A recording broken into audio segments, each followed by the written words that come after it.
On the 24th of May, 1970, the Soviet Union started a project that would be known as the Kola Super Deep Borehole.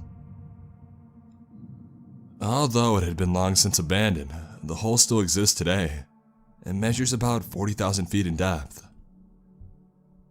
And be it for research or whatever claim has been told, the Kola borehole is not the only time Russia dug further than they should have, and several holes can still be found today, unprotected in the desolate Russian wilderness. The biggest mistake of my life is going down one of these holes. A year ago, my work took me to a small Russian fishing village located in Siberia. It's a tiny place populated by no more than 200 people, and most of them fishermen or hunters. It wasn't the first time being a scientist had gotten me into strange situations. I'm a geologist, which is not important for the purpose of this story, but I have experience in search and rescue operations back home in the United States. My Russian language abilities were less than satisfactory, and considering only 2 people beside my crew spoke English in the village, it was a challenge to say the least. However, the right spirits and the willingness to share a bottle of vodka, they were some of the friendliest people that I'd met in my entire life. I particularly enjoyed the company of the village's only police officer, Vadim, who happened to speak at least a basic level of English. His job mostly consisted of escorting people home after they had a bit too much to drink, although he oftentimes partook in the drinking rather than stopping it. And needless to say, we quickly became good friends. We rather enjoyed ourselves in such a bizarre world, cut off from civilization. At least we did until the 9th month of our deployment. One of the locals' 7-year-old daughter had gone missing. Her name was Darla, and she had been out playing with her friends around an old abandoned building widely believed to be a Soviet-era silo. The whole structure had been closed off for almost 40 years and forgotten, yet the children loved hanging out in the area. On that particular day, the silo was open. The doors were broken down, which revealed a large room full of ancient equipment and a large dark hole in the center. The hole measured about 50 feet in diameter, and the depth was unknown.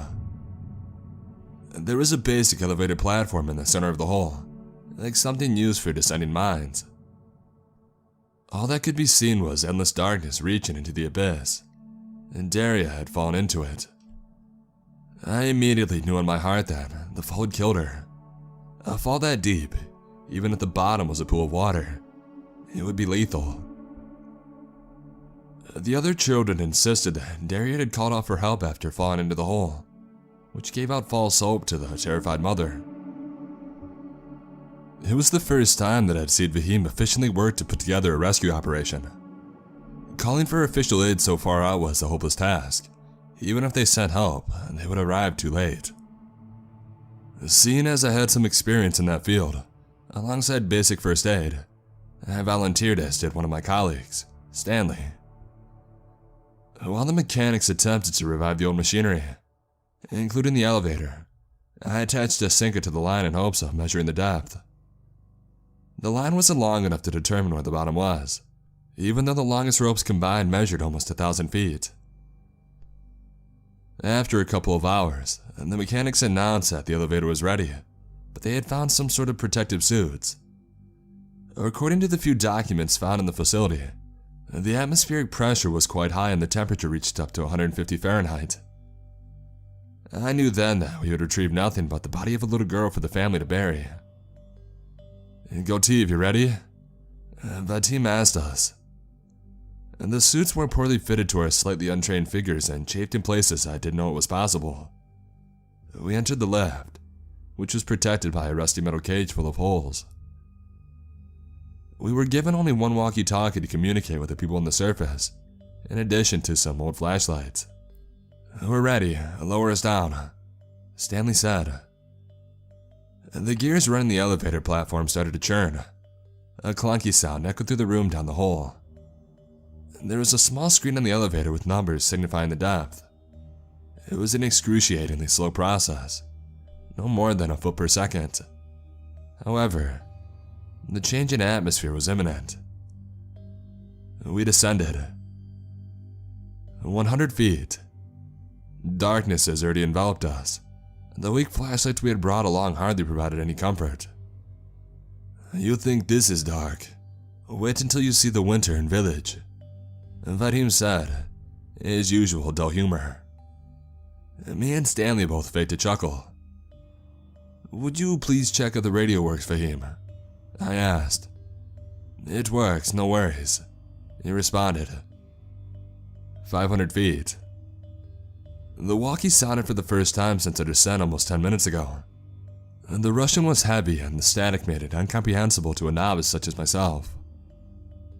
"What was that, Fahim?" I asked. "Oh, they just asked how deep we are." "Shouldn't we be able to hear them talking? We're only 500 feet down," Stanley asked. "Yes, something strange here," Vadim said. Other than the electrical hum of the ancient elevator and the sound of Stanley nervously shifting his weight, we couldn't hear the chatter of people just above us. "Very strange," Vadim mumbled to himself. Something about Fahim seemed off. I had never seen him worried like that before. "Guys, is it just me or is it getting really warm in here?" "Yeah, I'm sweating bullets already," I responded. 1,000 feet. "Pomegate!" A soft voice cried out from the depths below. "Did you hear that?" I asked. "Hear what?" "Somebody called for help from below." "I hear nothing." I put a finger to my lips, gesturing for silence while listening attentively. And then I heard the voice again. "Help!" The same voice, but slightly louder. There it was again. "Yes, I heard it," Vadim said. "Hold on, they called for help?" "Yes, you heard it too." "Of course, but it was in English." It wasn't too unusual for the children to pick up on an English word or two while they were visiting. But this wasn't that. It didn't make sense for a young girl to know that word. Not in a tiny Siberian village. Vadim called out for the voice, but no one responded. "Damn it, can we make this thing go faster?" 4,000 feet. More than an hour had passed and we couldn't see the bottom yet. It had been quite some time since we heard the voice and I had developed a throbbing headache from the heat. If somebody had really called out from the bottom, we should have reached it already. "Guys, I see a light," Vadim announced. "What are you talking about?" "A light at the bottom, look." He frantically jumped up and down while pointing towards the darkness below. "There's nothing there, Vadim," Stanley said. "How can you not see it? It's so bright." I glanced over at Stanley in confusion. My first thought was that Fahim was going crazy due to the heat and the darkness. 5,000 feet. None of us had said a single word since Fahim had told us about the light. Our moods were descending much faster than the elevator, and on top of that, my headache was almost killing me. Out of nowhere, the elevator stopped, shaking violently in the process. It knocked me straight to the floor and I was out in an instant. A few seconds passed while I came back to it, and I saw Stanley lying unmoving next to me. Fahim, however, was nowhere to be found. "Stan, are you alright?" I shook his shoulder. He grunted as he sat back up. "What the hell just happened?" "I don't know, man, but Fahim's gone." "What? Where did he go?" "I don't know, he just vanished." We looked around and there was no way out of the elevator. Although there was a few holes in the metal cage surrounding us, it would still be impossible for a large man such as Fahim to get through. "Hey, I found the walkie," Stanley said. "Try calling the surface." He called for help, but static was the only response. We tried to call out for Fahim, but he was far gone. The elevator started descending again. "Screw this, let's go back up," Stanley pleaded. I clicked a few buttons on the panel. "How? The controls are broke. Only the ones at the surface work." He started screaming for the people up top to bring us back. but we both knew there was no way they could hear us all the way down here. 10,000 feet. It had taken more than 4 hours to get that deep, the heat getting worse for each feet descended. I already passed out a couple of times from dehydration, despite having brought an ample amount of water. Why haven't they brought us back up yet? Stanley asked in a weak voice. He was quite a bit older than myself, so he was rapidly deteriorating from the heat. I don't know. Is it even possible to be this far down? Stanley didn't respond. He had fallen unconscious, but I lacked the energy to wake him up. I was about to pass out for the 9th time myself. I was jolted back into consciousness by what sounded like singing. It was the most beautiful thing that I'd ever heard, in Russian, and I didn't understand what it was about. But it was so serene, so pure. Stan, I called out with my fading voice. Can you hear that? Who's singing? He mumbled, half asleep. A light appeared in the depths, and the singing got louder. I see it, the light, I had said. The elevator stopped once more. Stan was gone. And just like Fahim, he had vanished into thin air. But the light remained. The beautiful, warm light. It started moving towards me, and the closer it got, the more at peace that I felt. The light ascended until I saw nothing but the brightness surrounding me.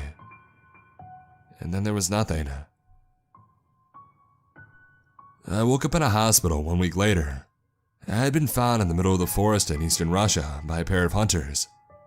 I had no documentation or proof of who I was, and as they claimed, my story didn't add up. No such hole existed according to public records, which wasn't much of a surprise. But when I dug deeper, I realized that the village I had stayed in for the better part of the year wasn't even on the map. The ordeal had taken a toll on my mind, leaving several gaps in my memory, though I could recall a few phone numbers from my colleagues. When I called them, their numbers were all either disconnected, or they reached completely unrelated people. After a lengthy investigation, I was allowed to travel back to the United States on an emergency travel document. My fingerprints matched some documentation of my existence, which helped. Not criminal records, mind you. When I returned home, I discovered that my home was owned by somebody else, and it had been for at least 10 years. It took me a long time to figure out what had happened, but some changes were too big to be a horrible coincidence. Putting aside the personal changes that I've experienced here, even world history doesn't match what I remember studying. Geography is so vastly different. Heck, there's an entire continent missing from the map.